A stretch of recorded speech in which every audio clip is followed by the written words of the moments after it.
Hi friends, ಶಾಂತ star ಚಾನಲ್ಗೆ ಸ್ವಾಗತ. ಇವತ್ತು ನಾನು ಬಿಸಿಬೇಳೆಬಾತು ಪೌಡರ್ ಮಾಡೋದು ಹೇಗೆ ಅಂತ ನಾನು ತೋರಿಸ್ಕೊಡ್ತಾ ಇದ್ದೀನಿ. ನೋಡಿ, ಎಲ್ಲರೂ ಹೋಗಿ ಅಂಗಡಿನಲ್ಲಿ ಪೌಡರ್ ತಂದು ಮಾಡ್ತಾ ಇರ್ತಾರೆ.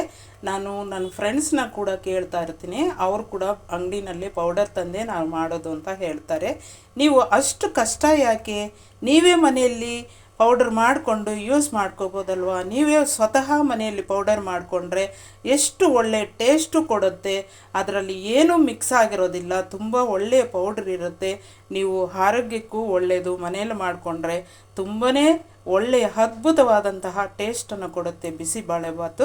ಇವತ್ತು ನಾನು ಪೌಡರ್ ಮಾಡಿ ಪೌಡರ್ ಜೊತೆಗೆ ನಾನು ಬಿಸಿಬೇಳೆಬಾತು ಮಾಡೋದನ್ನು ಕೂಡ ನಾನು ಮಾಡಿದಂತಹ ಪೌಡರ್ನಿಂದ ಬಿಸಿಬೇಳೆಬಾತು ಮಾಡೋದನ್ನು ಕೂಡ ನಾನು ತೋರಿಸ್ಕೊಡ್ತಾ ಇದ್ದೀನಿ.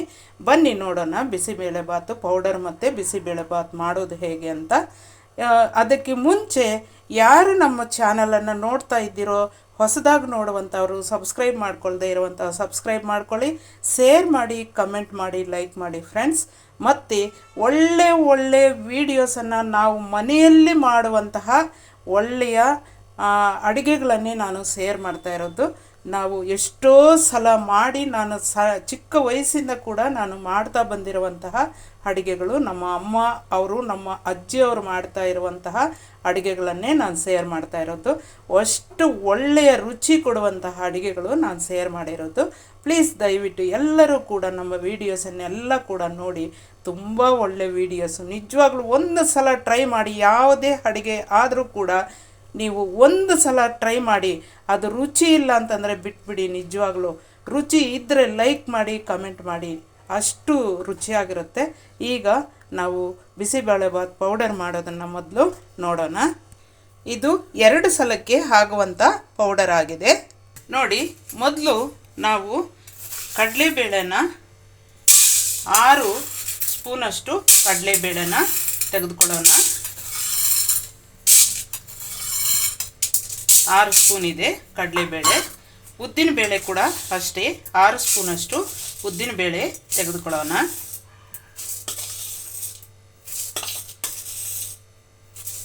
ಆರು ಸ್ಪೂನು ಉದ್ದಿನಬೇಳೆ. ಮತ್ತು ಧನಿಯಾ 3 ಸ್ಪೂನಷ್ಟು ತೆಗೆದುಕೊಳ್ಳೋಣ. 3 ಸ್ಪೂನ್ ಆದರೆ ಸಾಕು.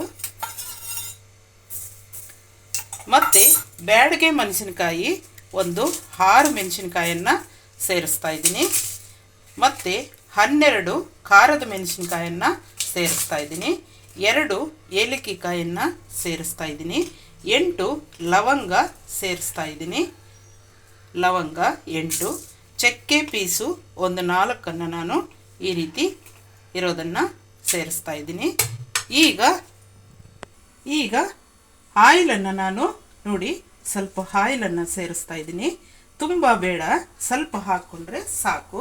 ಒಂದು ಸ್ಪೂನಷ್ಟು ಆಯಿಲನ್ನು ಸೇರಿಸ್ಕೊಂಡು ನಾವು ಇವುಗಳನ್ನೆಲ್ಲ ಕೂಡ ನಾವು ಫ್ರೈ ಮಾಡ್ಕೊಳ್ಳೋಣ. ನೀವು ತುಂಬ ದಿನ ಸ್ಟಾಕ್ ಇಟ್ಕೋಬೇಕಂತಂದರೆ ಆಯಿಲನ್ನು ಸ್ವಲ್ಪ ಹಾಕ್ಕೊಳ್ಳಿ, ತುಂಬಾ ಹಾಕ್ಕೊಳ್ಳೋಕೆ ಹೋಗ್ಬೇಡಿ. ಒಂದು ಅರ್ಧ ಸ್ಪೂನ್ ಹಾಕ್ಕೊಂಡ್ರೆ ಸಾಕು. ನಾನು ಒಂದು 2 ಸಲಕ್ಕೆ ಮಾತ್ರ ನಾನು ತೋರಿಸ್ಕೊಡ್ತಾ ಇರೋದು.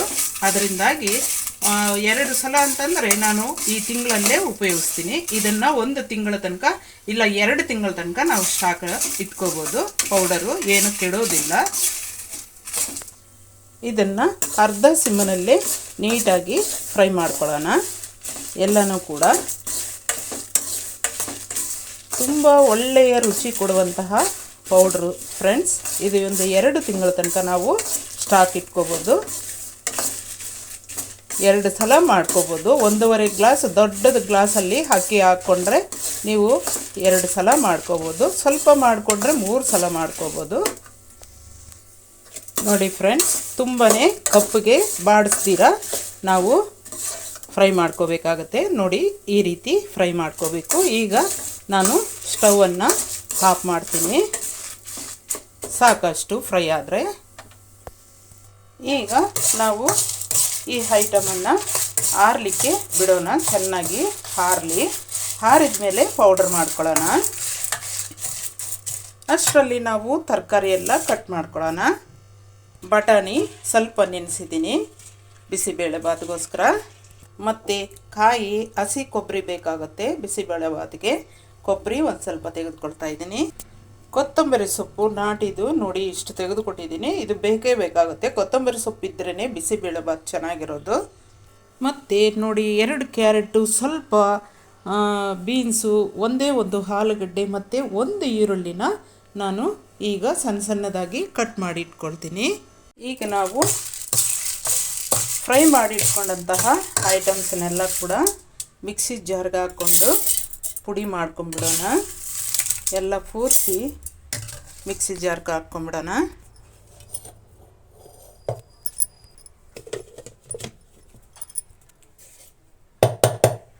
ನೋಡಿ ಮಿಕ್ಸಿ ಜಾರಿಂದ ಪೌಡ್ರನ್ನು ನಾನು ಒಂದು ಬೌಲ್ಗೆ ಹಾಕ್ಕೊಂಡಿದ್ದೀನಿ. ಈ ರೀತಿ ನುಣ್ಣಗೆ ಪೌಡರ್ ಆಗಿದೆ.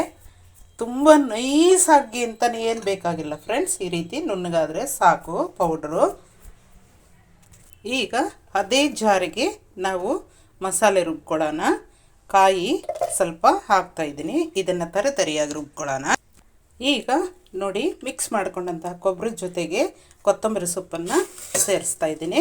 ಈಗ ಮಸಾಲೆ ಪುಡಿ ನಾವು ಮಾಡ್ಕೊಂಡಿರುವಂಥದ್ದು ಇಷ್ಟು ಹಾಕಬೇಕು ಅಂತ ನೋಡ್ಕೊಳ್ಳೋಣ. ನೋಡಿ 1 2 3 4 5 6 7 ಸ್ಪೂನಷ್ಟು ನಾನು ತೆಗೆದುಕೊಳ್ತಾ ಇದ್ದೀನಿ. ನೋಡಿ ಇಷ್ಟು ಹಾಗೆ ಇಟ್ಟಿರ್ತೀನಿ. ಇದು ಮತ್ತೊಮ್ಮೆ ನಾನು ಮಾಡ್ಕೊಳ್ಳೋಕ್ಕೆ ಆಗುತ್ತೆ ಫ್ರೆಂಡ್ಸ್.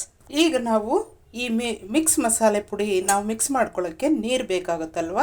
ನಾವು ಅಕ್ಕಿ ಎಷ್ಟು ತೆಗೆದುಕೊಂಡಿರ್ತೀವೋ ಅದರಲ್ಲಿ 3ರಷ್ಟು ಆಗಲಿ, ಇಲ್ಲಾಂದರೆ ತೆಳ್ಳಗಿರ್ಬೇಕಂದ್ರೆ 4ರಷ್ಟು ನಾವು ನೀರನ್ನು ತೆಗೆದುಕೋಬೇಕಾಗತ್ತೆ. ಈಗ ಅಕ್ಕಿ ಎಷ್ಟು ತೆಗೆದುಕೊಳ್ತಾ ಇದ್ದೀನಿ ಅಂತ ನೋಡೋಣ ಬನ್ನಿ. ನೋಡಿ ಅಕ್ಕಿ ಈ ಗ್ಲಾಸಲ್ಲಿ 1 ಗ್ಲಾಸು, ನೋಡಿ ಇಷ್ಟು ಅಕ್ಕಿ ತೆಗೆದುಕೊಂಡಿದ್ದೀನಿ. 1 ಗ್ಲಾಸು ಒಂದು ಸ್ವಲ್ಪ ಅಕ್ಕಿ, ಅದರ ಜೊತೆಗೆ ನಾನು ಇಷ್ಟು ಬೇಳೆನ ಸೇರಿಸ್ತಾ ಇದ್ದೀನಿ. ಅಲ್ಲಿಗೆ ಆ ಗ್ಲಾಸಲ್ಲಿ ಎಷ್ಟಾಗುತ್ತೆ ಅಂತ ನೋಡೋಣ.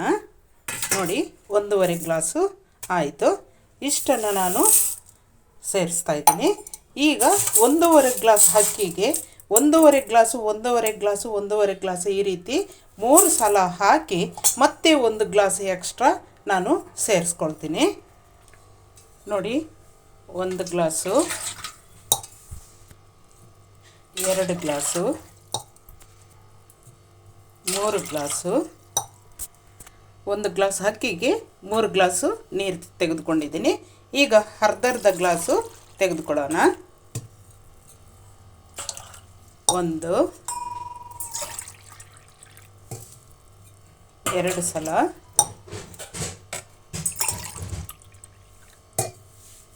3 ಸಲ. ಇಷ್ಟೇ ನೀರು ಹಾಕಿದರೂ ಕೂಡ ನಿಮಗೆ ತಿಕ್ಕಾಗಿ ಚೆನ್ನಾಗಿ ಆಗುತ್ತೆ. ನೀವು ಇನ್ನೂ ತೆಳ್ಳಗೆ ಬೇಕಂತಂದರೆ ಇನ್ನೂ ಒಂದು ಸ್ವಲ್ಪ ನೀರನ್ನು ನೀವು ಸೇರಿಸ್ಕೋಬೋದು.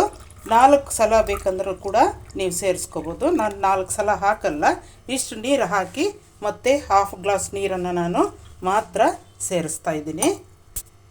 ಈಗ ಇದೇ ನೀರನ್ನೇ ನಾನು ಮಸಾಲೆಗೆ ಕೂಡ ಉಪಯೋಗಿಸ್ತೀನಿ. ಮಸಾಲೆ ರುಬ್ಬಕ್ಕೆ ಇದೇ ನೀರನ್ನೇ ಉಪಯೋಗಿಸ್ತಾ ಇದ್ದೀನಿ. ಮಿಕ್ಸ್ ಮಾಡ್ಕೊಳ್ಳೋಣ ನುಣ್ಣಗೆ ಪೇಸ್ಟು. ನೋಡಿ ಮಸಾಲೆ ರೆಡಿ ಆಯಿತು ನಾವು ರುಬ್ಕೊಂಡಿದ್ದು. ಈಗ ನಾವು ಅಕ್ಕಿ ಮತ್ತು ಬೇಳೆನ ನೀಟಾಗಿ ತೊಳೆದಿಟ್ಕೊಳ್ಳೋಣ. ಈಗ ನಾವು ಒಂದು ಕುಕ್ಕರನ್ನು ಇಟ್ಕೊಳ್ಳೋಣ. ಕುಕ್ಕರ್ಗೆ ನೋಡಿ ಈ ಸ್ಪೂನಲ್ಲಿ ಒಂದು 3 ಸ್ಪೂನಷ್ಟು ಆಯಿಲನ್ನು ಸೇರಿಸ್ತಾ ಇದ್ದೀನಿ. 3 ಸ್ಪೂನ್ ಆದರೆ ಸಾಕು, ಆಯಿಲನ್ನು ಹೆಚ್ಚಾಗಿ ಹಾಕಬೇಕಾಗಿಲ್ಲ, ಸಾಕಷ್ಟು ಆಯಿಲು. ಅದರ ಜೊತೆಗೆ ಬ್ಯಾಡಗೆ ಮೆಣಸಿನ್ಕಾಯಿ 1-2 ತುಂಡು ಮಾಡಿ ಹಾಕ್ತಾಯಿದ್ದೀನಿ. ಸ್ವಲ್ಪ ಸಾಸಿವೆನ ಸೇರಿಸ್ತಾ ಇದ್ದೀನಿ. ಮತ್ತು ಸಾಸಿವೆ ಜೊತೆಗೆ ಈರುಳ್ಳಿ ಕಟ್ ಮಾಡ್ಕೊಂಡಿರುವಂಥ ಈರುಳ್ಳಿನ ಸೇರಿಸ್ತಾ ಇದ್ದೀನಿ. ಒಂದು ದಪ್ಪದಾದಂತಹ ಈರುಳ್ಳಿನ ಸೇರಿಸ್ಬೇಕು. ಮತ್ತು ಅದರ ಜೊತೆಗೆ ನೋಡಿ ಹಿಂಗು ಸ್ವಲ್ಪ ಸೇರಿಸ್ತಾ ಇದ್ದೀನಿ. ಇದೇ ಇಂಗು. ಈಗ ಇಷ್ಟೂ ಫ್ರೈ ಆಗಲಿ. ಒಳ್ಳೆ ಟೇಸ್ಟ್ ಕೊಡುತ್ತೆ ಫ್ರೆಂಡ್ಸ್. ನಿಜವಾಗ್ಲೂ ನೀವು ಮನೆಯಲ್ಲಿ ಪೌಡ್ರ್ ಮಾಡಿಕೊಂಡು ಈ ರೀತಿ ಮಾಡ್ಕೊಳ್ಳಿ. ತುಂಬಾ ರುಚಿಯಾದಂತಹ ಬಿಸಿಬೇಳೆಬಾತನ್ನು ನೀವು ಸೇವಿಸ್ಬೋದು. ಸ್ವಲ್ಪ ಕರಿಬೇವಿನ ಸೊಪ್ಪನ್ನು ಸೇರಿಸ್ತಾ ಇದ್ದೀನಿ.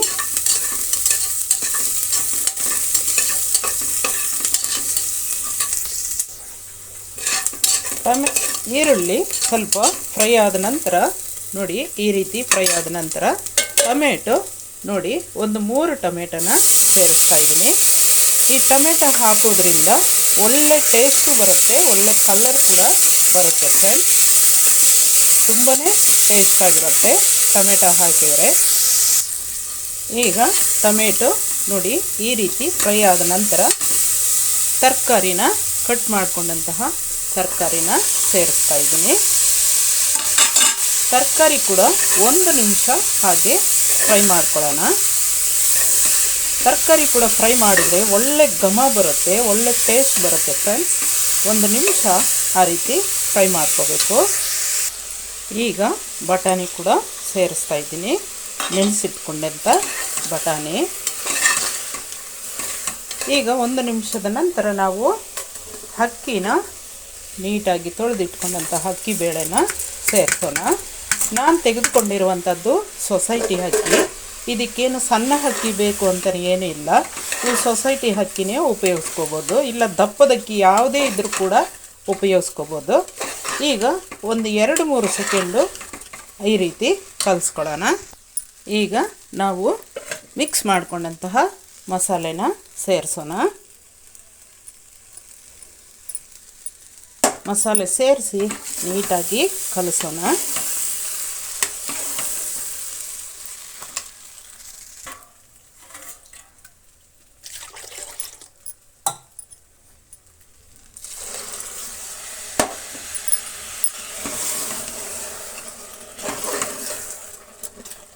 ಸಿಮ್ಮನ್ನು ಡೌನ್ ಮಾಡಿಕೊಂಡು ಮಿಕ್ಸ್ ಮಾಡ್ಕೊಳ್ಳಿ ನೀಟಾಗಿ. ಮಿಕ್ಸಿ ಜಾರಲ್ಲಿರುವಂತಹ ಮಸಾಲೆ ಎಲ್ಲ ನೀಟಾಗಿ ತೆಗೆದು ಕುಕ್ಕರ್ಗೆ ಸೇರಿಸೋಣ. ಈಗ ನೀಟಾಗಿ ಮಿಕ್ಸ್ ಮಾಡ್ಕೊಳ್ಳೋಣ.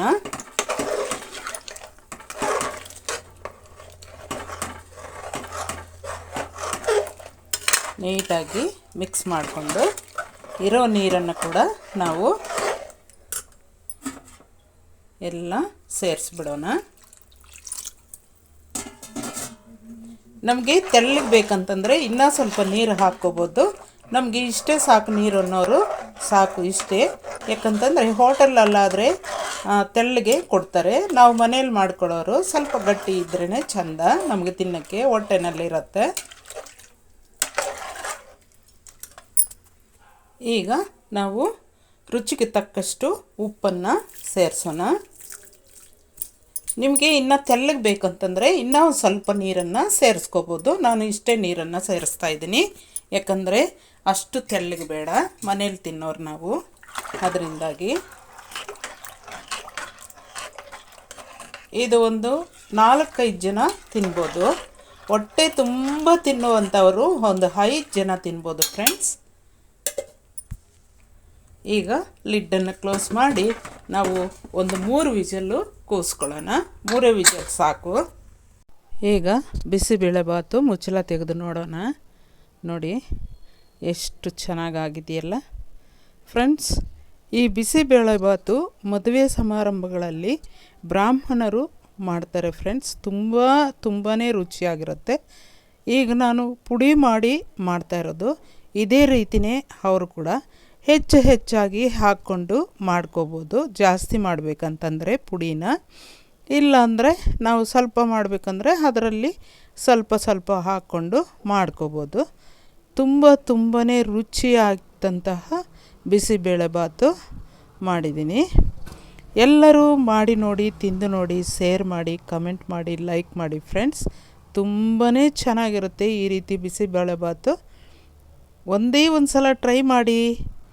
ಬ್ರಾಹ್ಮಣರ ಬಿಸಿಬೇಳೆಬಾತು ಹೇಗಿರುತ್ತೆ ಅಂತ ಒಂದು ಸಲ ಟ್ರೈ ಮಾಡಿ. ತುಂಬಾ ಅದ್ಭುತವಾಗಿರುತ್ತೆ. ರುಚಿ ಅಂತಂದರೆ ಹೇಳತೀರದು ಅಷ್ಟು ಚೆನ್ನಾಗಿರುತ್ತೆ. ಮದುವೆಗಳಲ್ಲಿ ಮಾಡುವಂಥ ಬಿಸಿಬೇಳೆಬಾತು ಇದು. ಇದಕ್ಕೆ ಖಾರ ಬೂಂದಿ ಎಲ್ಲರೂ ಬಿಸಿಬೇಳೆಬಾತ್ ಮೇಲೆ ಹಾಕ್ಕೊಂಡು ತಿಂತಾರೆ. ಆದರೆ ಮೇಲೆ ಹಾಕ್ಕೊಂಡು ತಿಂದರೆ ಅಷ್ಟು ಟೇಸ್ಟ್ ಬರಲ್ಲ ಫ್ರೆಂಡ್ಸ್. ಸೈಡಲ್ಲಿ ಹಾಕ್ಕೊಂಡು ಸ್ವಲ್ಪ ಬಿಸಿಬೇಳೆಬಾತು, ಸ್ವಲ್ಪ ಖಾರ ಬೂಂದಿ ಎರಡನ್ನು ಆ ರೀತಿ ತೆಗೆದುಕೊಂಡು ಬಾಯಿಗಿಟ್ಕೊಂಡು ಗರಿಯಾದಂತಹ ಖಾರ ಬೂಂದಿ ಜೊತೆ ತಿಂತಾ ಇದ್ದರೆ ಫ್ರೆಂಡ್ಸ್ 2 ತಟ್ಟೆ ಖಾಲಿ ಮಾಡ್ತೀರಾ, ಅಷ್ಟು ಚೆನ್ನಾಗಿರುತ್ತೆ ಫ್ರೆಂಡ್ಸ್. ಬನ್ನಿ ತಿನ್ನೋಣ.